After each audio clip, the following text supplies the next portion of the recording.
Hey guys, welcome back to another Deep Woods RC video. Here today we have the new steering servos.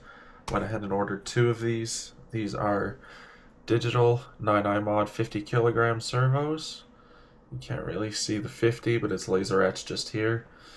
So these are also IP67 waterproof, so they're going to be great for the winter running. I just had the TRX4 Sport out today on the tracks, and it was really struggling with the stock servo in there, and it's been through water, it's tired, it's seen snow already. So today we're going to go ahead and throw one of these in the Defender here. I'll bring that around in a second, show you guys, give a little walkthrough. These are direct power servos, so you have the 3-pin here for your signal from the receiver, and then you have another split JST plug here for the power to power this servo, which is going to sit up front. They also came with a little bit of an extension of the 3-pin wire. What you're going to need, especially if you're going to run the direct power version of these servos, is a splitter. Since I have XT60 plugs, I have a female and a male, and a JST split off here. So it's going to go take its power directly from the battery, which is really cool. It gives you a lot more response, a little bit more powerful. Let me pull you guys over here like that. Yeah, that'll be better. So we're going to throw one of these on. I only have one, so I'm going to put it in the Defender just to show you guys how it all works. We'll do a before and after, compare the stock with the aftermarket 9i mod. And they do also come with a little bag of goodies, a bunch of servo horns, and a couple plastic ones, a nice metal one, 25 tooth, a few screws and bushings of the sort. So we're going to see what we need and what we don't need from there. And if you do have, like I do in the Defender, you have the Pro Light kit, you can go ahead and throw the JST onto here and then run a splitter. All they had at the shop today was just a 3-way split, but ideally I would like to have an only 2 because I don't really need a third one unless I go ahead and throw a winch on there one day, which I might, but it's always handy to have a splitter or 2 lying around just in case you add on new lights, a winch, whatever it may be. So I'm going to go ahead and pull the truck around. Oh, these things are heavy. They surprise me every time. So this is the TRX4 Defender. Unlike the Sport, this does have the 2-speed gearbox, the full Pro Scale light kit, the locking differentials, and what I've done just for the extra front grip is I have thrown these skid plates under here, both on the front and rear diffs, up front as well as in the rear. There is one back here underneath, and the center as well. I do love this skid plate kit. It's really handy, keeps everything a little more safe, especially the plastic diff housings. But what I've done for the weight up front is I've just added some 1/4 ounce tire weights in here, just to give it a little more weight over the front axle. Keep that front end down on some of the tougher obstacles, because it is a very top heavy rig, the Defender as it stands. So I'm going to go ahead and get a battery. We're going to plug it in, and I'm going to grab the remote, and we'll do a before and after comparison of the stock servo from Traxxas to the 9i mod 50 kilograms. And I believe I'll be able to tell you for sure when it comes out, but I believe these are 35 kilogram servos from factory.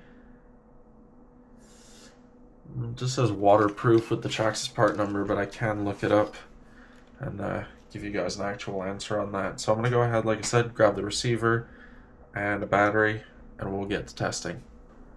Alright, so we've gone ahead and thrown a battery in here. For now we have a Tattoo 1800 milliamp 3S battery. I do usually run bigger ones for our longer rides. These are just for the G-Speed build, which I will go over in a separate video. But as you can see, the stock servo, it's pretty quick. It's definitely no slouch. I don't know if you can hear me over the noise it makes. That's another thing I want to see, is how quiet these new 9i mods are. So as you can see, they're pretty smooth. They do go all the way out. They snap back to center when they're offload.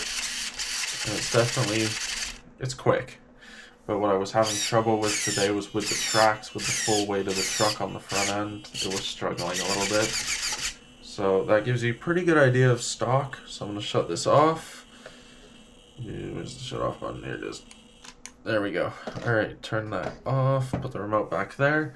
And we are going to always unplug the battery from the truck when you're going to do some work on it, especially when it comes to electronics. And I'm going to go ahead and open this up, pull the wire for the servo. Woo. Yeah, I don't even have enough loose to get it out of there. So I'm going to go ahead and pull the wire out, pull the servo off, reinstall the other one, and we'll get back to testing.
Alright, so we've managed to get it in and working.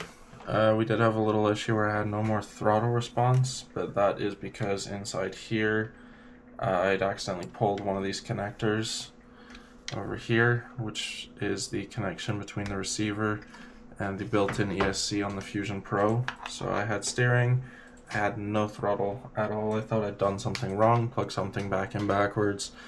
Not the case. I just half unplugged a connector, and now it's all working again.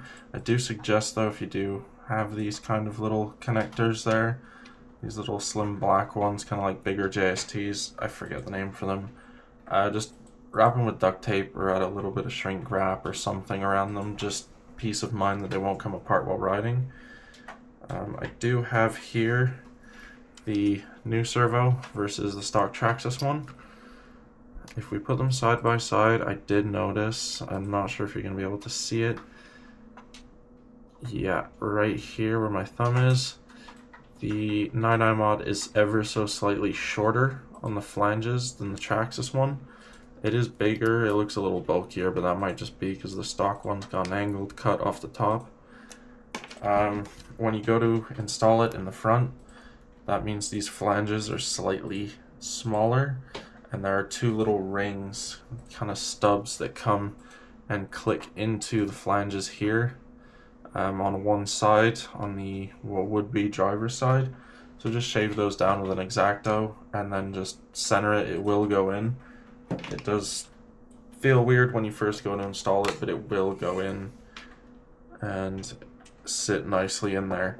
So now we have it all hooked up.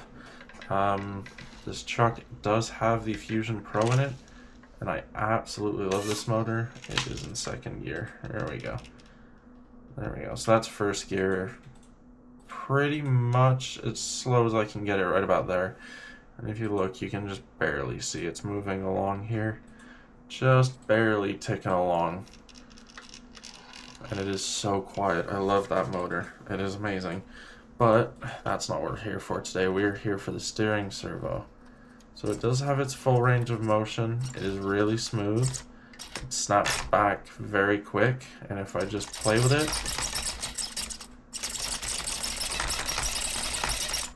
it is a lot faster than the Traxxas one. And a lot stronger too. You can feel it when you grab this. The whole truck just wants to turn itself around, which is awesome because this is a heavier rig, especially with the body on it, the Pro Light kit and all that. But I do like how this is feeling so far. So this will be waiting until the summer for a full test. I don't know why it's done that. That's a little bit odd behavior. Okay. It just went full lock to the left when I turned the truck off there. That is a little weird. Maybe something to keep an eye out for. I've not had that happen yet. Hopefully not again. But, yeah, like I was saying, this is going to wait for a summer review for a full drive review with the new servo and the new motor, because this truck does not go out in the winter time in the snow. I just want to keep this one nice and clean, rust free, no issues with the electronics and all that good stuff. And sadly up here we do get quite a lot of snow over the winter. Canada's kind of known for that. So yeah, I will however put the other servo that I have, the identical 9i mod steering servo, in the Sport, which has the Traxxas on it that you guys saw in the other video. And it was struggling today with the stock servo. I think it was starting to fizzle out there at the end. The motor also got really hot, so another Hobbywing Fusion Pro might be in the works for that truck. So it will be getting this servo, possibly new motor. I have another motor on the way for another truck that will be featured in another video shortly. And yeah, so far I'm really impressed with these 9i mod servos. Definitely will be purchasing a third one for the other rig, and actually possibly two more. There are two other trucks that need servos. I don't need them, but you know, when you find a nice part, you want to put it in all your trucks and have them all running the same thing. So definitely a good purchase, well worth the money, and I will be putting it in the Sport. Won't be doing a video on that because it's the exact same thing as this truck, same plugs, same wiring, same everything. I do suggest taking this front body post out. It just is a little easier to go get those two screws on the back of the servo mounting position. It did save me a little, well, it would have saved me a little bit of time. It did on the way back in, but I fought with it on the way out. And if you take this link off on the steering, it goes from one wheel to the other, not the one that comes off the servo, but this bottom one, it does free up a lot of room to go get that servo screw out on the horn to get the servo then out, because it does have to come out the top, so you have to unscrew the horn before pulling the servo out. I would suggest taking these four top ones out first before this bottom one, because it just gives you that little bit of extra movement to really get the hex driver in there, so you don't round out the heads of the screw on the link. So that'll do for now. I'll be back again with another video soon, hopefully. I'm gonna go put the other servo in the Sport. That video will be up of it running in the snow today, hopefully this week, and then we will have another video for the G-Speed crawler getting its new motor and a servo later on. So stay tuned for that. Till next time, have fun, stay safe, and let's keep RCing.